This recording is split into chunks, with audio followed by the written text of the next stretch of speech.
कमिशनचा area आहे. आपलं निवेदन मी आता वाचलंय आणि परवाची जी घटना आहे अतिशय दुर्दैवी आहे. त्यामध्ये पोलिसांनी गुन्हा दाखल केला, आरोपीने अटक झाली आहे.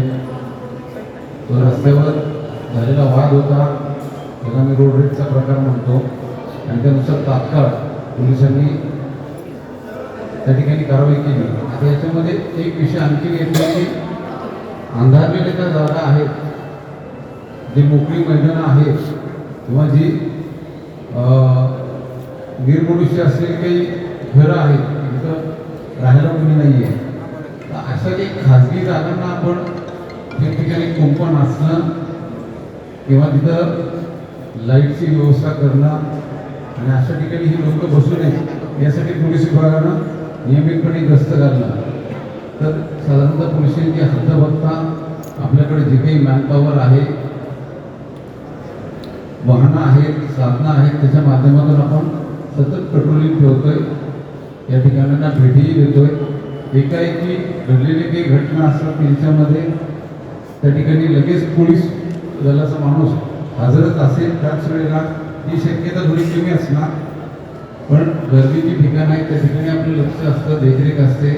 महानगरपालिकेचं इलेक्शन आपण पाहिलं असेल तर आम्ही संपूर्ण शहरामध्ये ठिकठिकाणी आमच्या राहुट्या लावून फिक्स पॉईंट लावलेली होती. एक प्रकारे छावणीचं स्वरूप होतं, कारण की ते इलेक्शनचा सेन्सिटिव्ह वेळ होती, कुठेही चुकीचा प्रकार घडू नये हा त्यामागचा आमचा उद्देश होता. पण वर्षभर पण नियमितपणे त्या ठिकाणी पोलीस विभाग गस्त घालत आहे आणि पुढेही भविष्यामध्ये चालू राहणार आहे. त्यामुळं आपण जी आता नवीन ठिकाणं देत आहे, जी काही नमूद केली आहे, उषाकार हॉस्पिटलचा परिसर असेल, निमयमाळा असेल, जुना हरिपूर रोड असेल, त्या प्रत्येक ठिकाणी आम्ही परत जी काही ही वेळ आहे की लोक मोकळ्या जागेमध्ये बसत आहेत किंवा तिथे कुठं मद्यपानासारखा प्रकार होतोय, ओपन बारच्या किंवा उघड्या दारू प्राशन करण्याच्याही केसेस आम्ही मोठ्या प्रमाणात करतोय.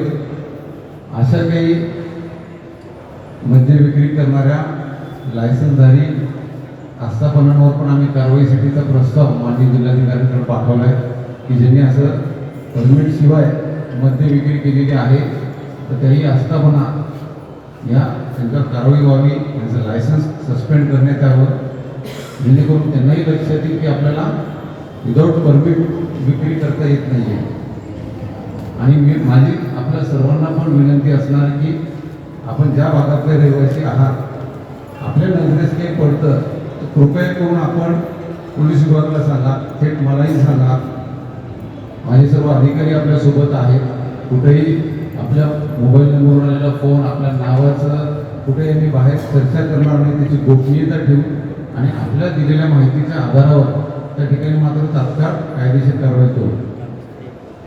कायदा सुव्यवस्था अबाधित राखणं, गुन्हेगारी रोखणं हे आमचं प्रथम प्राधान्य आहे.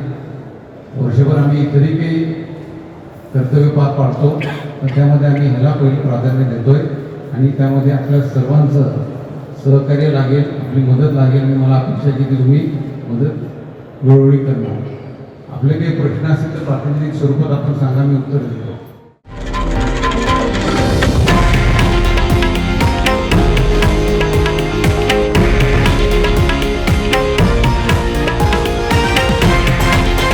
हे आहे देशातील नंबर 1 न्यूज नेटवर्क आणि आपण पाहत आहात TV9 मराठी, एकमेव.